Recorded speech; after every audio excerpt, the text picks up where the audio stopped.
95 plus जो अंक हैं उनकी प्राप्ति कैसे सुनिश्चित करें।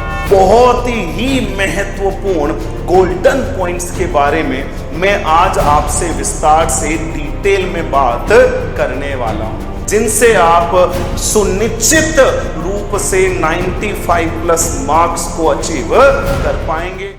विकल्प बहुत मिलेंगे जीवन में राह भटकाने को, विकल्प बहुत मिलेंगे जीवन में राह भटकाने को, एक संकल्प उत्कर्ष ही काफी है मंजिल पाने को। तो आप सभी विद्यार्थियों का हार्दिक स्वागत है, हार्दिक अभिनंदन है उत्कर्ष के ऑनलाइन प्लेटफॉर्म पर। आज हम एक बहुत ही महत्वपूर्ण टॉपिक पर बात करेंगे, जानेंगे कि आप अपनी आगामी बोर्ड परीक्षाओं में 95 प्लस जो अंक हैं उनकी प्राप्ति कैसे सुनिश्चित करें, कैसे आप अपनी अध्ययन यात्रा में नए कीर्तिमान स्थापित कर सकते हैं। ऐसे ही बहुत ही महत्वपूर्ण गोल्डन पॉइंट्स के बारे में मैं आज आपसे विस्तार से डिटेल में बात करने वाला हूं, क्योंकि जैसा कि कहा गया है, जो राह संघर्ष की चलते हैं वो ही संसार बदलते हैं। जिसने रातों से जंग जीती, जिसने रातों से जंग जीती, बनकर सूर्य वो ही उभरते हैं। तो चलिए आरंभ करते हैं गहन विस्तारित विश्लेषण, जानते हैं कीर्तिमान स्थापित करने वाले बहुत ही महत्वपूर्ण गोल्डन पॉइंट्स के बारे में, जिनसे आप सुनिश्चित रूप से 95 प्लस मार्क्स को अचीव कर पाएंगे, अपनी अध्ययन यात्रा को स्वर्णिम सफर में परिवर्तित कर पाएंगे। बिल्कुल, पहला महत्वपूर्ण जो गोल्डन पॉइंट है वो क्या कहता है कि आपको अपने लक्ष्य को स्पष्ट रूप से निर्धारित करना है। सेट क्लियर गोल्स, ऐसा लक्ष्य निर्धारित करना है जो सुनिश्चित रूप से आप प्राप्त कर सके, अचीव कर सके। क्योंकि जैसा कि कहा गया है, सपने केवल देखने के लिए होते हैं, सपने केवल देखे जाते हैं, एम होते हैं, गोल्स होते हैं जिनको अचीव किया जाता है। इसका मतलब जब तक आप एक स्पष्ट लक्ष्य को निर्धारित नहीं करते हैं तब तक सफलता आपसे कोसों दूर रहेगी। इसीलिए अगर आपको सफलता को अपनी मुट्ठी में कैद करना है, सफलता को प्राप्त करना है, तो पहली सफलता की सीढ़ी को जानना अति आवश्यक है। और ये सीढ़ी है स्पष्ट लक्ष्य का निर्धारण करना। आपने लक्ष्य निर्धारित कर दिया कि मुझे 95 प्लस मार्क्स लाने हैं, दिमाग में सेट कर दिया, पूरा यूनिवर्स आपके साथ लग जाएगा इस स्पष्ट लक्ष्य की प्राप्ति के लिए। आपका दिमाग, आपका मस्तिष्क हमेशा आपको कहेगा कि भाई आपने ये लक्ष्य निर्धारित किया है, उसके अनुरूप आपको इतने घंटे, इतने आवर्स पढ़ाई भी करनी है, इतने घंटे आपको रिवीजन भी करना है।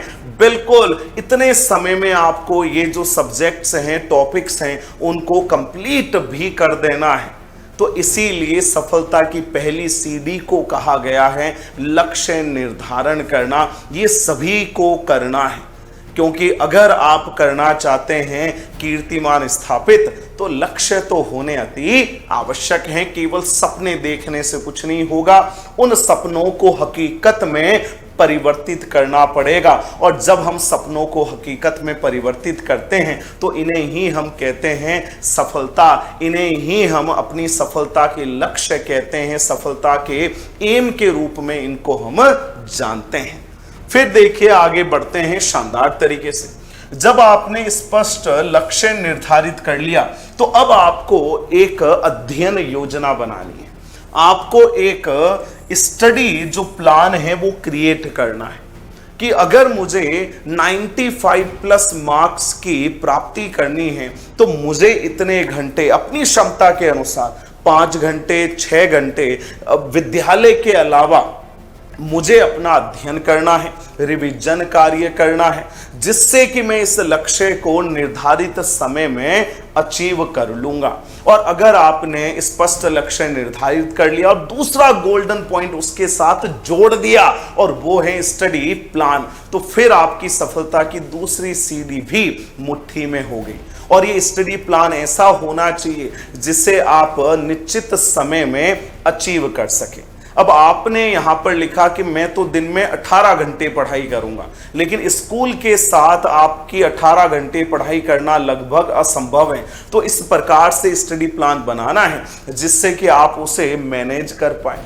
विभिन्न प्रकार के पारिवारिक प्रोग्राम होते हैं, अलग अलग तरह की समस्याएं, चुनौतियां आ जाती हैं, लेकिन उन सबको ध्यान में रखते हुए आपको ऐसा स्टडी प्लान बनाना है जिससे कि आप लक्ष्य के और भी निकट पहुंच सके। बिल्कुल। और जब आप स्टडी प्लान बना लेंगे तो आपको क्या करना है, जो महत्वपूर्ण टॉपिक्स हैं उनको प्राथमिकता देनी है, प्रायोरिटाइज इंपॉर्टेंट टॉपिक।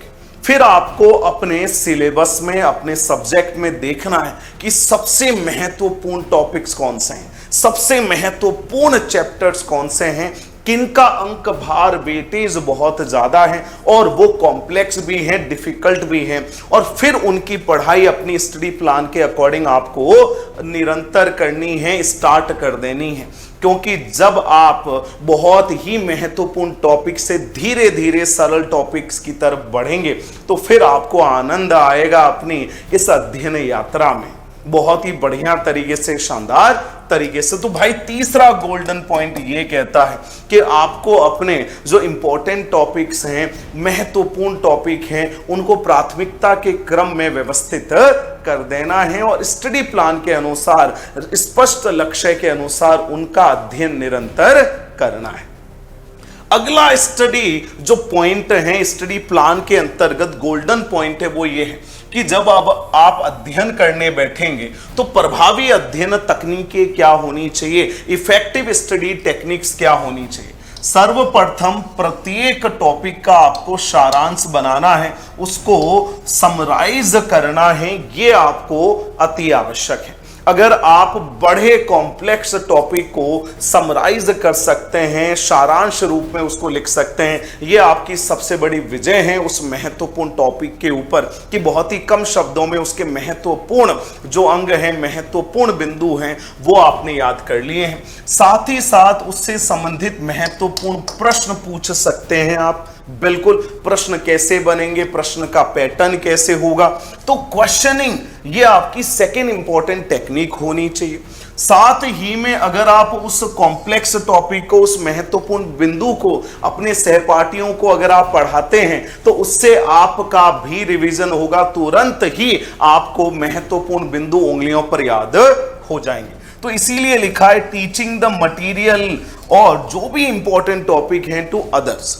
उसके बाद देखिए अवधारणा को देखने के लिए कि भाई अवधारणा को आपको समझना है, अवधारणा को आपको क्या करना है, विजुअलाइज करना है। तो उसमें आप माइंड मैप का भी उपयोग कर सकते हैं, फ्लो चार्ट का उपयोग कर सकते हैं, विभिन्न प्रकार की जो पद्धतियां हैं उनका उपयोग करके आप अपनी पढ़ाई को और भी प्रभावी बना सकते हैं। तो ये हैं कुछ महत्वपूर्ण तकनीकें जिनके माध्यम से आप हर एक महत्वपूर्ण टॉपिक को, चैप्टर को गहराई से अपने फिंगर टिप्स पे लर्न कर सकते हैं। जब आप ये कर लेंगे तो उसके बाद आपको क्या करना है, नियमित रूप से अभ्यास करना है, प्रैक्टिस रेगुलरली। क्योंकि कहा गया है पढ़ना बहुत सरल है लेकिन रेगुलर बेसिस पे पढ़ना बहुत ही कठिन हो जाता है। इसीलिए ये जो गोल्डन पॉइंट ये कहता है कि आपको प्रैक्टिस रेगुलरली करनी है, आपको पढ़ाई रेगुलरली करनी है, आपको स्टडी प्लान में कोई ब्रेक नहीं देना है, निरंतर आपको स्टडी प्लान को फॉलो करना है ताकि लक्ष्य धीरे धीरे निकट आपके पहुंच जाए और आपको सफलता के शिखर तक पहुंचा दे। बिल्कुल। उसके बाद देखिए आपको क्या करना है, इस स्टडी प्लान को फॉलो करते समय, अध्ययन को निरंतर करते समय आपको स्वस्थ भी रहना है और स्वस्थ के साथ आपको संतुलित भी रहना है। किसी भी प्रकार से अवसाद में, स्ट्रेस में, डिप्रेशन में आपको नहीं जाना है। आपको हमेशा ये ध्यान में रखना है कि मैं अपने लक्ष्य की ओर बढ़ रहा हूं, मेरा स्टडी प्लान है, मैंने अपने टॉपिक्स प्रायोरिटाइज कर दिए हैं, मैं निरंतर इफेक्टिव स्टडी जो टेक्निक्स हैं उनको फॉलो कर रहा हूं, रेगुलर प्रैक्टिसेस कर रहा हूं। और इसीलिए आपको क्या करना है, स्टे हेल्दी एंड बैलेंस। और जब आप हेल्दी रहेंगे, बैलेंस रहेंगे, तो फिर आपकी जो कार्य योजना है उसका भी लाभ आपको मिलना प्रारंभ हो जाएगा। साथ ही आपको ध्यान में रखना है, जब आपको जरूरत पड़े तो आपको मदद भी लेनी है अपने माता पिता से, अपने गुरुजनों से। ऐसा नहीं सोचना है कि मैंने स्टडी प्लान बना दिया, मैंने टॉपिक्स को प्रायोरिटाइज कर लिया तो अब मैं ही सब कुछ कर लूंगा। नहीं, आपकी सफलता केवल आपकी ही नहीं है, आपके गुरुजनों की भी है, आपके माता पिता की भी है, आपके सहपाठियों की भी है, जो आपकी सफलता में महत्वपूर्ण योगदान देते हैं।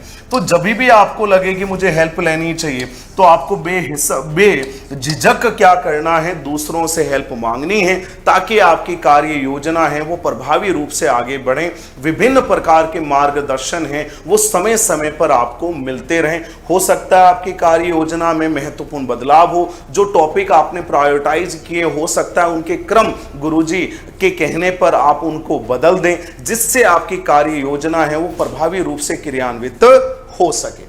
साथ ही साथ आपको क्या करना है, स्मार्ट तरीके से रिवीजन भी करना है। केवल पढ़ना पढ़ना पढ़ना और रिवाइज नहीं करना आपके हर टॉपिक को क्या कर देगा, पूरा का पूरा आपके माइंड से मिटा देगा। इसीलिए कहा जाता है जब आप पढ़ते हैं तो साथ में आपको रिवीजन भी करना है। रिवाइज स्मार्टली भाई साहब, बहुत ही स्मार्ट तरीके से। जो आपने समरी लिखी है महत्वपूर्ण टॉपिक्स की, जो आपने माइंड मैप्स बनाए हैं, उनके माध्यम से आपको हर टॉपिक को, हर जो चैप्टर है उसको स्मार्टली रिवाइज करना है कम समय में, ताकि आप बहुत ही बढ़िया तरीके से अपनी कार्य योजना को प्रभावी बना सके और अपने लक्ष्य को और भी क्लियर तरीके से अचीव कर सके। और इसी के साथ आपको ध्यान में रहना है, हमेशा मोटिवेटेड रहना है। बहुत सारे जो लोग हैं वो आपको डिमोटिवेट करेंगे, आपको गिराने की कोशिश करेंगे कि भाई ये तो बहुत फोकस्ड है, ये तो कंसंट्रेट कर रहा है अपनी पढ़ाई पे, ये तो इंटेंसिव स्टडी कर रहा है, गहन अध्ययन में डूबा हुआ है, इसका तो स्टडी प्लान है, इसने तो टॉपिक्स को प्रायोरिटाइज कर दिया, ये तो रिवाइज करता है रेगुलरली, ये तो इफेक्टिवली क्या करता है, स्टडी जो टेक्निक्स हैं उनको इंप्लीमेंट करता है। और बहुत बार ऐसी बातें भी आपको बोलेंगे जो आपको डिमोटिवेट कर देगी, हतोत्साहित कर देगी, लेकिन आपको हमेशा क्या रहना है, प्रेरित रहना है। बिल्कुल स्टे मोटिवेटेड। और इसीलिए तो कहा गया है बहुत ही बढ़िया तरीके से, अभी सूरज डूबा कहां है, शाम तो होने दो।